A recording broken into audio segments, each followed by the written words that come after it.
अप्सरस्यो गन्धो गन्धर्वेषु दैत्यसः तैपयामि आयने दैपयायने दूवारवन्तपुष्पणि अधः सपुटनेकानि मुद्रस्य गृहाणि पुष्पाणि समर्पयामि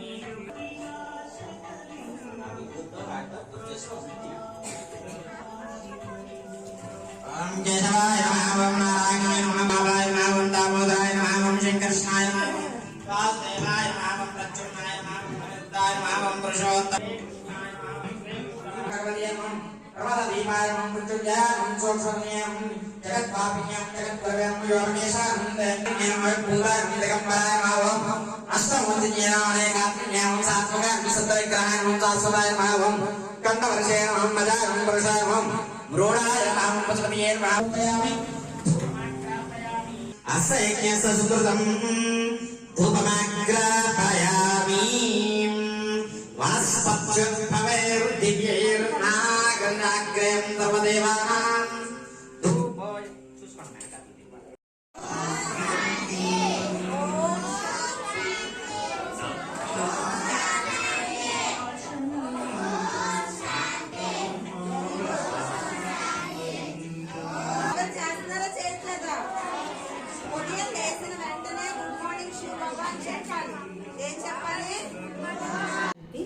తొంభైవ శివ జయంతి సందర్భంగా ఆంధ్రప్రదేశ్ విశాఖ జిల్లా కనక మహాలక్ష్మి కోవిల దగ్గర ఉన్నటువంటి బ్రహ్మకుమారీస్ సేవా కేంద్రంలో 3 రోజుల పాటు శివరాత్రి ఉత్సవాలు నిర్వహించడం జరిగింది.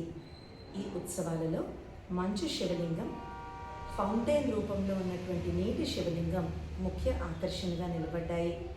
విశాఖ 1 టౌన్ ఏరియాలోని ప్రముఖ వ్యక్తులు, దాంతోపాటు బిజినెస్ లీడర్స్, పొలిటీషియన్స్ ఈ కార్యక్రమంలో భాగం పంచుకున్నారు. విచ్చేసినటువంటి భక్తులందరికీ కూడా ఆత్మ, పరమాత్మ, సహజ రాజయోగం యొక్క పరిచయాన్ని ఇవ్వడం జరిగింది. దీంట్లో భాగంగా ఇక్కడ దగ్గరలో ఉన్నటువంటి స్కూల్ పిల్లలందరికీ కూడా విశేష కార్యక్రమం పెట్టడం జరిగింది. అలాగే ఇక్కడ మహిళల ఉపాధి కొరకు వారికి అనేక వృత్తి విద్యల్లో శిక్షణ ఇస్తున్నటువంటి స్కూల్ వారిని, అక్కడ వృత్తి విద్యలు నేర్చుకుంటున్నటువంటి మహిళలను కూడా ఆహ్వానించి వారికి కూడా ఆత్మ పరమాత్మ యొక్క పరిచయాన్ని ఇవ్వడం జరిగింది.